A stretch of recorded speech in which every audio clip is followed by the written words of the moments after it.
বাংলাদেশ বাংলাদেশ খুনিয়াতিদের খুনের হাত গোপালগঞ্জে হামলা কেন প্রশাসন জবাব চাই গোপালগঞ্জে হামলা কেন প্রশাসন জবাব চাই খুনিদের খুনের হাত ঘুরিয়ে দাও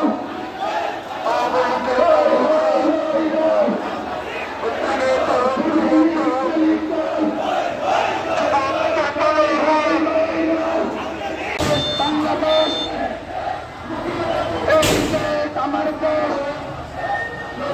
কোথায় কোথায় বাংলা চার ও বাংলাদেশের বাগদাদার গোপালগঞ্জে